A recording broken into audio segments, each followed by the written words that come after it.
En fait, ça sera le règne du fric roi au service d'une oligarchie, et ça sera marche ou crève, comme au temps de l'esclavage aux temps antiques. Simplement, il y aura Internet en plus, uniquement pour les plus riches. Et vraiment, je demande aux personnes qui nous écoutent de bien comprendre ce qui nous pend au nez avec le marché transatlantique et la régionalisation, c'est une baisse drastique du niveau de vie, remboursement de médicaments, des lunettes.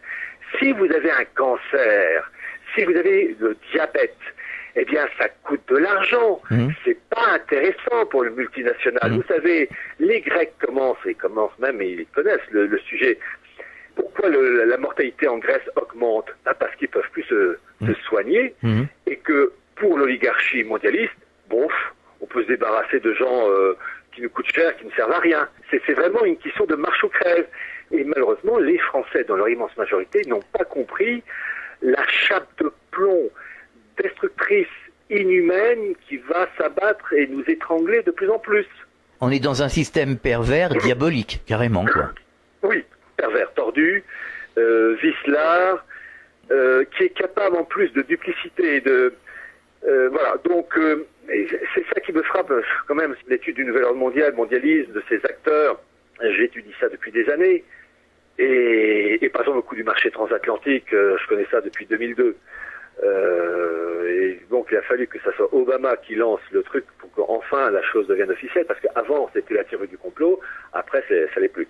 Mais il y a une volonté de la part de ces élites, en fait, de se faire un fric fou, sur fond d'une religion universelle aussi, parce qu'il y a une sorte de mystique, que j'appelle mystique satanique, il faut dire le mot, et aux dépens, tout simplement, de la dignité de l'homme, tout simplement. Et les gens n'ont pas compris ça. Ils le comprendront lorsque ils ne pourront pas rembourser leurs médicaments, ou bien qu'on leur dira, écoutez, la maladie que vous avez, ça engage des frais. Vous savez, vous avez des cas similaires en Angleterre, où vous avez eu des personnes atteintes de cancer en stade avancé, on laisse entendre la famille, on va quand même pas s'acharner, ça va coûter de l'argent, et puis hop, dégage. Voilà. Heureux ceux qui seront en bonne santé, mentale et physique, parce que le reste va avoir quelques petits soucis. Oui. Donc ce sont des gens sans foi ni loi. Oui, sans foi ni loi, sans humanité. Oui, j'essaie de trouver un terme plus fort, parce que il y a une perversion, il y a un fond satanique, parce que finalement, tout ce qu'on va voir, soit qu'on assiste, c'est la destruction de la création, la destruction du cadre, enfin des familles, des nations, destruction de la nature. Mais regardez ce qui se passe aux États-Unis avec gaz de schiste, etc. C'est le fric d'abord et avant tout, quitte à polluer et à dégrader. Donc il y a une volonté de détruire la création, et c'est ça peut-être le plus dur à faire comprendre, c'est que ce mondialisme est un messianisme au profit d'une minorité et aux dépens de la masse. Alors, Pierre Hillard, si vous aviez un message adressé aux auditeurs, ça serait quoi le message? Alors, j'allais dire nos adversaires, c'est pire que ça, c'est nos ennemis. Nos ennemis progressent depuis non pas des années, mais des dizaines d'années, en raison de notre ignorance. C'est ça, je vous citais Bertelsmann. Bertelsmann a joué un rôle capital après le non français-hollandais en 2005, puisque c'est eux, ils n'ont pas été, il n'y a pas eu qu'eux, mais ils ont joué un très grand rôle, et ils sont à l'origine de la remise sur les rails du projet Giscard qui est devenu traité de Lisbonne. Et cette fondation Bertelsmann est aussi un empire des médias. Et qui sait en France que Bertelsmann dirige RTL, la revue Géo, Femmes Actuelles. Vous avez la plus grande maison d'édition américaine qui s'appelle Random House, qui est dirigée par Bertelsmann et qui a édité un certain président Obama. Et c'est un empire des médias. M6, le patron, c'est Bertelsmann.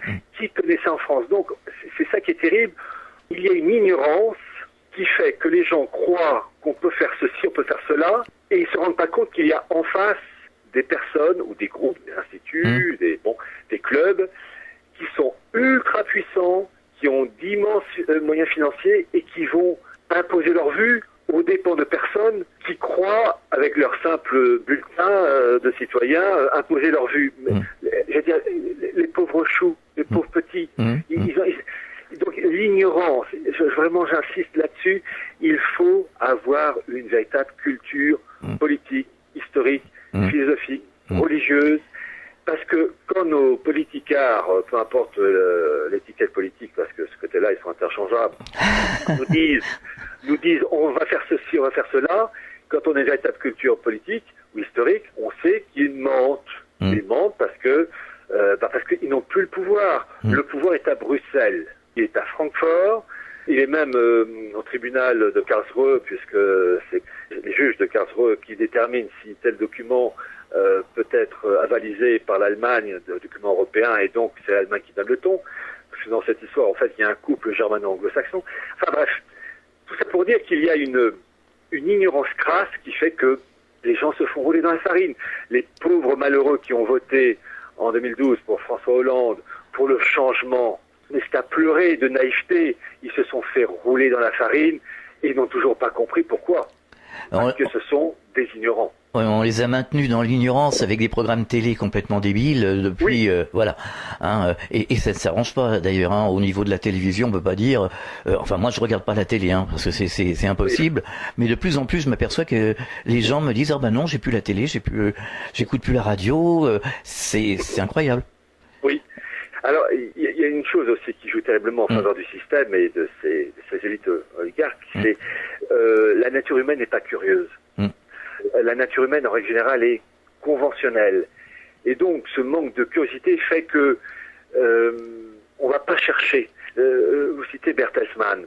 À l'origine, c'est une entreprise de médias et qui a commencé vraiment au ras des pâquerettes, une petite imprimerie. Ça a été créé en 1835. J'ai bien 1835. C'est ensuite devenu un empire des médias. Et puis ensuite un centre de recherche, la Fondation Bertelsmann. Bon, eh bien, j'ai écrit un livre sur la Fondation, sur Bertelsmann, qui est sorti en 2009. C'est le premier livre en langue française sur Bertelsmann, alors que la chose a été créée en 1835. Vous vous rendez compte 1835-2009. J'ai écrit un petit bouquin où en gros, j'explique l'empire des médias, enfin RTL, etc., la revue Géo, tout ça c'est Bertelsmann, l'empire des médias, et le centre de recherche politique de Bertelsmann qui s'active dans 3 domaines clés: la construction européenne, le partenariat transatlantique, et je vous dis, c'est eux qui ont joué un très grand rôle pour la mise en place d'un marché transatlantique, et le 3e domaine, Bertelsmann s'active dans tout ce qui a trait au pays du Proche-Orient. Et en fait, il y a une subdivision, pays musulmans d'un côté et Israël de l'autre. Il faut connaître cette politique parce que c'est eux qui nourrissent, avec leurs travaux, leurs rapports, les dirigeants politiques, peu importe l'étiquette. Et c'est ça qu'il faut connaître. Et je vous dis, je suis toujours ahuri de l'ignorance, de la candeur, du côté très conventionnel, et puis finalement de ce côté petit monde bien fermé. J'ai ma télé, j'ai mes cours. J'ai mes vacances, j'ai ma feuille d'impôt à payer, j'ai des trucs très limités, les marmots à emmener à l'école ou à récupérer, qu'il faut évidemment, tout ce que je dis est normal, tout ce qu'il faut vivre comme ça, mais il n'y a rien au-dessus. Voilà, c'est ça.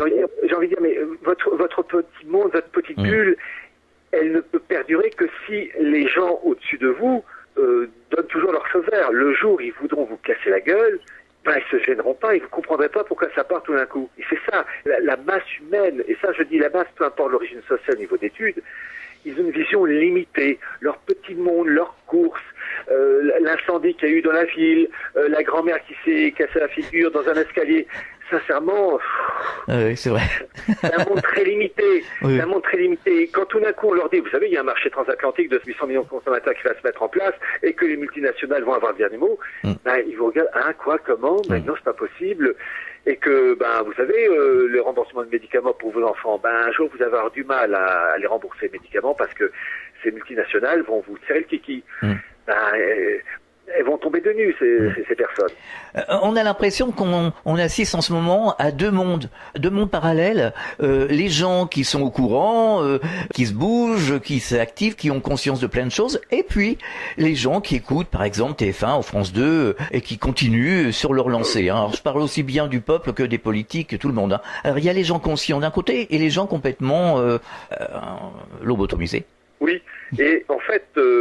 vous dites juste, il y a deux mondes, mais il y a un petit monde et un grand monde. Il y a un petit monde de gens à peu près conscients, et vous avez une masse informe, et quand je dis cette masse, je le redis, peu importe l'origine sociale, niveau d'études, qui est à côté de la plaque, mais à un point. Et cette inertie, ce côté, vous savez, ça me fait toujours penser aux baleines qui s'échouent sur les plages, elles meurent en fait écrasées, propre poids. Ben là, la masse, comment dire, elle s'étouffe dans son monde très limité, vidange, graissage, la voiture, vous savez, les choses qu'il faut faire. Évidemment, il y a la vie de tous les jours, moi à titre personnel, c'est pareil. Mais simplement, je rajoute un cran au-dessus. Bien sûr. Mon petit monde, il n'y a pas que ça. Mais le problème, c'est que je sais que mes voisins, il n'y a que ça. Et que les gens animent, il n'y a que ça. Qu'à Paris, il n'y a que ça. À Strasbourg, il n'y a que ça. Enfin, que ça, à 90%. Enfin, et il y a, heureusement, peu importe les endroits, des personnes qui sortent du lot. Mais je sais que la majorité, c'est limité. Et en même temps, c'est épouvantablement creux. La plupart des gens ne réalisent pas et ils s'en foutent. Et finalement, ces élites oligarchiques, elles nous méprisent. Et il y a des moments, je me dis que leur mépris, et Dieu sait, je ne les aime pas, je les comprends quelquefois un peu. Comment peut-on avoir du respect et de l'estime pour des gens avachis? Oui, c'est pour ça que c'est pour ça que je faisais référence tout à l'heure au pervers narcissique. Si vous avez un pervers narcissique devant vous, si vous le cédez, si vous êtes toujours en train de le caresser dans le sens du poil, il va vous cracher la figure. Maintenant, si vous le tenez en respect, eh ben, il va se tenir tranquille. Oui, c'est ça. Et c'est ça qui est terrible, ce côté amorphe. Et c'est triste à dire, mais pour que, ça je l'ai souvent dit, on m'a dit quelquefois dans des conférences, mais selon vous, quel est l'élément qui va finalement réveiller les gens? Et là, dans cette affaire, je vais pas vous sortir le document Tartampion, la référence de tel bouquin. Non. L'élément qui fera vraiment que les gens sortiront de leur torpeur, il tient en une expression très courte, c'est quand le frigo sera vide. Ah oui, tout à fait. Voilà. Quand le frigo sera vide, on ouvre quoi ce soir? Eh ben, Bobonne dira à son mari ou à son petit ami, il n'y a plus rien. Et si c'est en plein hiver, j'ai froid, on va les radiateurs. Non, il n'y a plus, peu importe si c'est radiateur électrique, peu importe, on peut plus. C'est-à-dire que on bouffe quoi? Il n'y a plus rien. On a froid, t'as un gros pull, il vaut mieux que tu le mettes parce que pour le reste, il n'y a rien. Il faut des choses primaires. Pour des êtres primaires, il faut des méthodes primaires. Estomac vide, ça fait réfléchir et il faut vite se dépêcher parce qu'il y a dans ce cas-là, il y a ce qu'on appelle l'instinct de survie. C'est une course de vitesse avec nos ennemis et il faut espérer que l'instinct de survie prenne le dessus pour récupérer le temps perdu. Mais il faut arriver à des situations, je vous dis, le frigo est vide. C'est ça. Vous avez pigé? Oui, c'est sûr. Moi, j'ai pigé depuis longtemps, ça c'est sûr. Il n'y a pas de problème. Il faut, en gros, pour résumer la situation, vous avez sur une table un lingot d'or et à côté un morceau de pain rassis. Eh bien, il faut que les gens, pour qu'ils comprennent, crèvent tellement de faim qu'ils se foutent du lingot d'or, mais se précipitent avec avidité sur le morceau de pain rassis. C'est ça, oui. Voilà, il faut des trucs comme ça, de base. En fait, je veux dire, un comportement animal qui fait que l'instinct reprend ses droits, et j'appelle ça le bon sens. Oui, le bon sens, oui, exactement. Mais le problème, c'est que tant que le frigo n'est pas vide, les gens ne sortiront pas de leur torpeur.